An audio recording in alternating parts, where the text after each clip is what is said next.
दोस्तों हम जिस मकान की हम अभी वो डाउजिंग की मदद से इसका वास्तु देख रहे थे, अब उस वास्तु के अंदर हम एक सबसे अहम भाग सीढ़ी जो बनाई हुई है उसके बारे में देखते हैं। वास्तु में होता और डाउजिंग की मदद से ही हम एनर्जी चेक करेंगे।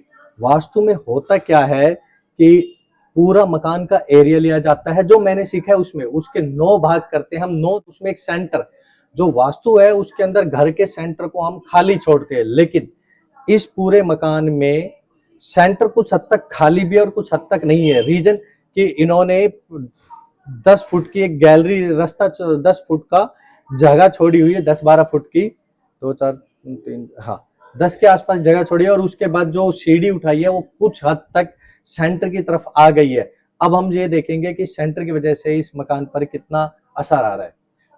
सीढ़ियों की वजह से सेंटर डिस्टर्ब हुआ है, सीढ़ियों की वजह से सेंटर डिस्टर्ब है, सीढ़ियों की वजह से सेंटर डिस्टर्ब है, सेंटर डिस्टर्ब है, सेंटर डिस्टर्ब है, सेंटर डिस्टर्ब है, सेंटर डिस्टर्ब।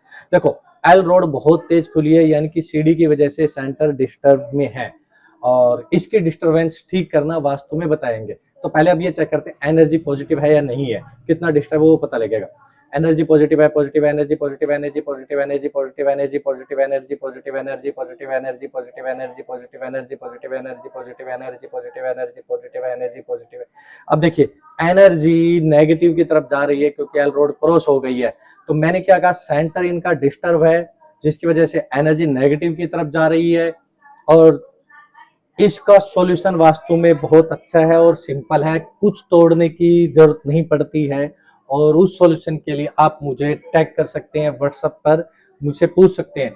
जब किसी घर का सेंटर डिस्टर्ब होता है तो उसका सबसे मुख्य घर में कलह, कलेश, और सबसे बड़ी बात घर के मेन मेल सदस्य के पेट से रिलेटेड दिक्कत होती ही होती है। सेंटर वायु का एरिया होता है और वो हमारे पेट को डिनोट करता है, और पेट से रिलेटेड दिक्कत होती है। इस घर में जब किसी सदस्य से बात करोगे तो आपको पता लगेगा उनके पेट में भी दिक्कत है।